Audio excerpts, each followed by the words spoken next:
Première fois que l'opposition politique vous rencontre depuis le début de l'année, qu'il me soit permis en son nom de vous souhaiter une très bonne et très heureuse année 2017, que j'espère faite de santé de fer pour chacune et chacun d'entre vous, de succès professionnel, de paix et de prospérité bien partagée pour notre pays.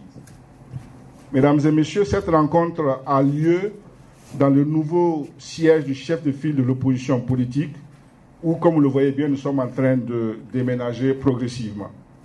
Après avoir visité plusieurs locaux, le choix du comité de sélection s'est porté sur cet endroit, en raison notamment du fait qu'il allie la fonctionnalité du bâtiment dans lequel nous sommes aujourd'hui, avec la présence d'une cour assez vaste pour tenir des meetings politiques de manière sécurisée et derrière le barbelé à nous. Mesdames et messieurs, cette rencontre survient au moment où notre équipe nationale, les étalons, viennent de regagner le bercail après un parcours très élogieux à la Coupe d'Afrique des Nations. L'opposition politique salue la brillante prestation des étalons, les encourage à continuer sur leur lancée et reste convaincus qu'ils ont définitivement fait du Burkina Faso une grande nation de football. Pour nous, désormais, l'espoir est permis que dans un avenir très proche, la Coupe dormira ici au Faso. C'est d'ailleurs du reste pour votre gouvernement que, en raison de la CAN, que la présente rencontre n'a pas eu lieu beaucoup plus tôt. L'opposition politique, et vous l'avez bien compris, ne souhaitait pas engager de polémique au moment où il fallait une union sacrée de tous les Burkinabés pour soutenir nos couleurs nationales. Mais les lampions sont éteints. Ceux qui, comme Alexandre le Grand, étaient là-bas sont rentrés. Donc, place maintenant à la politique et à nos bagarres nationales. Il y a de cela quelques mois, plus exactement le 12 avril 2016, l'opposition politique publiait un mémorandum sur les 100 premiers jours du régime du président Roch Marc Christian Kaboré. Le titre était « Hésitation et tâtonnement ». Et ce mémorandum esquissait une première critique du nouveau régime qui s'est installé à la tête de notre pays. Quand nous l'avons fait, vous, de la presse, et de nombreux citoyens, avez estimé qu'il était quelque peu prématuré que de vouloir juger un gouvernement au bout de seulement 3 mois. C'est attentive à ces arguments que l'opposition politique a attendu qu'une année entière passe pour donner une nouvelle lecture des performances de ceux qui nous gouvernent. Cela fait maintenant 1 an que le MPP, ses alliés au sein de la majorité gouvernementale et les forces socio-économiques qui le soutiennent là, gèrent le Burkina Faso. Ou plutôt, sont en train de l'enfoncer. Car nos critiques d'alors n'ont rien perdu de leur pertinence, bien au contraire. Aujourd'hui, l'appréciation de l'opposition politique burkinabé est claire et nette et rejoint du reste celle de tous les Burkinabés. La première année d'exercice du pouvoir par le régime du président Roch Marc Christian Kaboré est une année perdue et gâchée pour notre cher pays, le Burkina Faso. C'est une année perdue pour le Burkina. C'est d'ailleurs le titre du mémorandum que vous présente aujourd'hui l'opposition, dans lequel nous étayons nos argumentations. En 1 an, les Burkinabés ont été les témoins médusés d'hésitation et de tâtonnement au sommet de l'État, d'un pilotage à vue, de l'indécision dans les moments cruciaux, de nomination de complaisance et d'un effacement complet sur la scène internationale. La gouvernance politique que nous a servi le MPP au cours de ce premier temps de gestion de pouvoir est marquée par une confusion des rôles, des bagarres internes transposées sous forme d'un tricéphalisme dans la gestion du pouvoir, une grave perte de l'autorité de l'État et une trahison des idéaux de l'insurrection. Cette gouvernance se caractérise aussi par une gestion pitoyable du gouvernement, faite par un Premier ministre par défaut, frappé d'une faiblesse d'autorité personnelle, peu au fait des politiques publiques, soumis à un sabotage permanent de la part de son propre parti et mis à la tête d'une équipe dont les membres sont choisis sur la base de critères pas très clairs. Enfin, cette gouvernance politique est caractérisée par une action législative empreinte de populisme, dont certains actes et lois posent manifestement problème. Le tout couronné par un divorce profond avec les syndicats et le monde du travail, toute chose qui a transformé le Burkina Faso en un volcan social permanent qui fait fuir les investisseurs.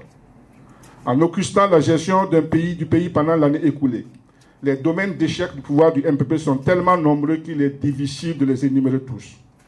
Le terrorisme a gagné du terrain, au point qu'il faut se demander aujourd'hui si le nord du Burkina Faso appartient encore au Burkina Faso. La justice est aux ordres et les dossiers emblématiques continuent de sommeiller. La réconciliation nationale est au point zéro et les Burkinabés se regardent toujours en chien de faïence.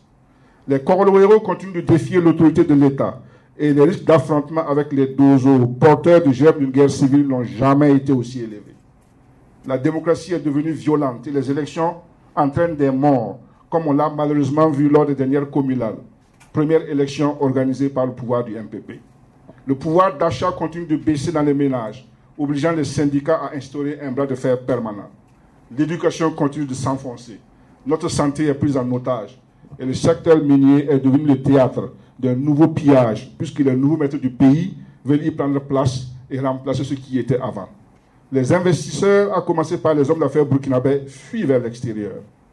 Comme beaucoup de Burkinabés, nous avons au début applaudi par les deux mains l'annonce des soi-disant 18 000 milliards de francs CFA d'engagement qui auraient été faits par les bailleurs de fonds lors de la table ronde de Paris. Mais une fois l'euphorie tombée, et après avoir analysé à froid et méthodiquement les chiffres, nous avons découvert qu'il y avait surtout une supercherie. Car dans les annonces des bailleurs de fonds qui ont été faites, beaucoup des sommes annoncées sont simplement des sommes recyclées qui étaient déjà là. Et dans celle du secteur privé, ce sont des anciens projets ficelés qui n'avaient absolument rien à voir avec le PNDS. Cette relance de l'économie pour nous paraît compromise, parce qu'on assiste au retour de vieilles pratiques détestables qui ont du reste provoqué l'insurrection, telles que la corruption, le favoritisme dans les marchés publics au profit des opérateurs économiques qui financent le MPP. Et on a vu ce favoritisme se manifester, entre autres récemment, avec les marchés de réfection des routes, qui ont été distribués à des opérateurs économiques connus ici dans ce pays, comme étant proches des leaders du MPP. Certains même étaient en faillite. C'était donc pour eux une bouée de sauvetage pour se réveiller. Autre échec emblématique, c'est l'emploi des jeunes. Et là, pas besoin d'en dire long. Trop de discours, pas d'action du tout. Au total, alors que les attentes étaient très fortes, l'année 2016 est passée comme si rien ne s'était passé au Burkina Faso. Simple question. Les Burkinabés sont-ils plus heureux en février 2007 qu'ils ne l'étaient en février 2016? Assurément pas. Et il suffit de leur poser la question. 2016 est donc une année perdue. Et ce constat n'est pas celui de l'opposition seule. Ce constat, il est même celui des ténors de la majorité, dont l'un des plus bavards disait récemment à la faveur du congrès de son parti dans une interview qu'au point où les choses vont là, c'est sûr qu'on aura une nouvelle insurrection parce que les mêmes causes produisent les mêmes effets. Drôle d'affirmation de la part d'un acteur qui a justement changé les causes. Ce mémorandum a été rédigé par une commission présidée par le camarade Alphonse Ouedraogo, président de l'URD-MS. Et tout à l'heure, à ma suite, lui et les autres membres de la commission viendront vous en faire une présentation détaillée, toute chose qui permettra ensuite de dégager un échange interactif.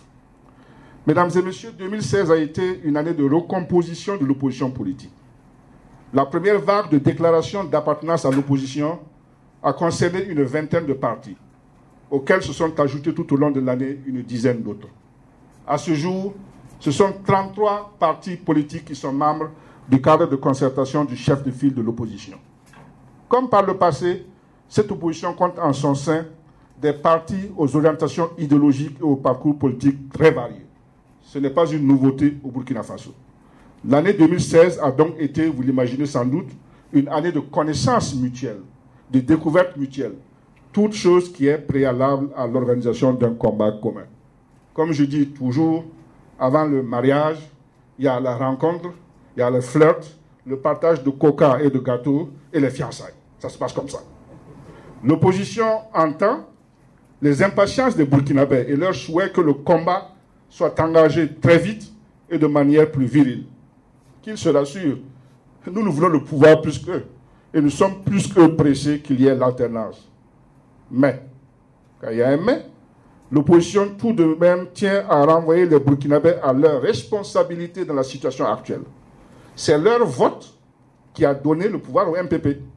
Ils se sont laissés berner par les promesses démagogiques, parfois par les billets de banque, et autres considérations bizarres. Ils sont donc mal placés pour se lamenter aujourd'hui. La situation sociopolitique de notre pays, marquée par le retour des mauvaises pratiques de l'ère comparée et par l'incapacité du régime MPP à résoudre les problèmes des Burkinabés, commande un réveil des esprits et une conjonction des forces de progrès. Et c'est le lieu pour moi, au nom de l'opposition politique, de réitérer mes chaleureuses félicitations aux organisations syndicales de notre pays pour leur résistance active à travers leur lutte multiforme. Nous les encourageons à poursuivre le combat et les assurons de notre solidarité et de notre soutien. De la même manière, nous encourageons les organisations de la société civile, dont tout le monde sait qu'elles sont profondément déçues de voir le pouvoir actuel piétiner très allègrement les acquis de notre insurrection. Et nous les invitons à mettre une ardeur supplémentaire dans leur travail de veille, afin de protéger les acquis de cette insurrection-là et de préparer avec nous l'alternance. Le découragement, la déception qui gagne les Burkinabés doivent être capitalisés pour engager une nouvelle étape du combat démocratique dans notre pays. C'est bel et bien l'intention de l'opposition politique. Je vous remercie.